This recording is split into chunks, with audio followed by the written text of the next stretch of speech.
10 नोव्हेंबरचा दुपारचा वेळ. मुंबईचं हवामान नेहमीसारखं शांत. पण काही क्षणातच एक बातमी आली आणि संपूर्ण फिल्मसृष्टी हादरली.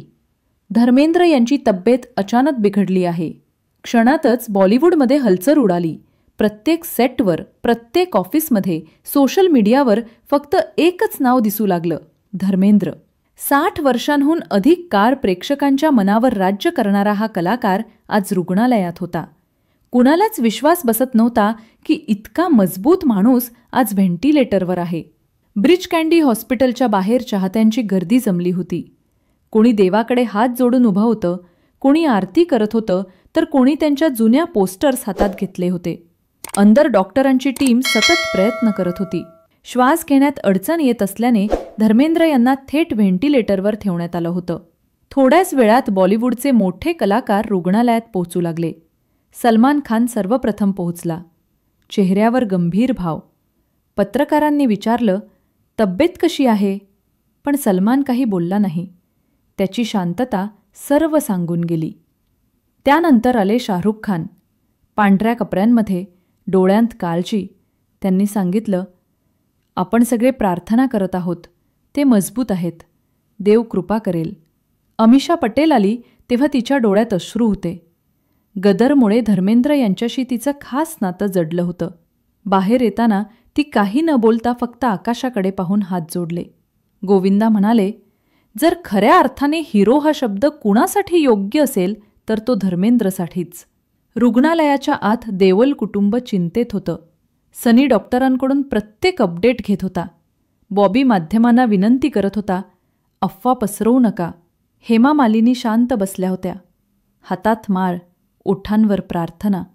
रात्र गडद होत चालली तरी हॉस्पिटल बाहेर लोक झोपले नाहीत. कोणी हनुमान चालिसा म्हणत होतं, कोणी धर्मेंद्र जिंदाबाद अशा घोषणा देत होतं. सोशल मीडियावर हॅशटॅग सुरू झाला, प्रे फॉर धर्मेंद्र. सकाळी एकच अपडेट आलं, स्थिती गंभीर पण स्थिर. लोकांना थोडा दिलासा मिळाला. अचानक ICUमधून बातमी आली, धर्मेंद्र काही क्षणांसाठी शुद्धीवर आले. त्यांनी हळू आवाजात विचारलं, सनी कुठे आहे? सनी आत गेला. हात धरून म्हणाला, पप्पा लवकर बरे व्हा. धर्मेंद्र हलकं हसले. ते हास्य पाहून सर्वांच्याच डोळ्यात पाणी आलं. तो क्षण लोकांनी धर्मजी स्माईल म्हणून सोशल मीडियावर शेअर केला. पण लढाई अजून संपलेली नव्हती. डॉक्टर म्हणाले, शरीर थकलं आहे पण आत्मा अजूनही लढतो आहे. मंदिर, मशीद, चर्च, गुरुद्वारा सर्वत्र एकच नाव ऐकू येत होतं, धर्मेंद्र.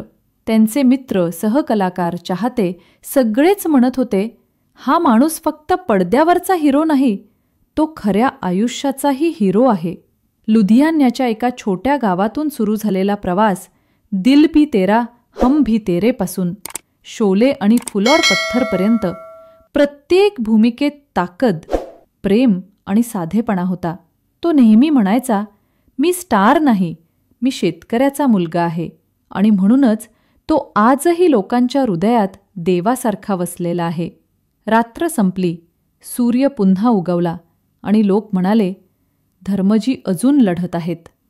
कारण आयुष्याची फिल्म अजून बाकी आहे.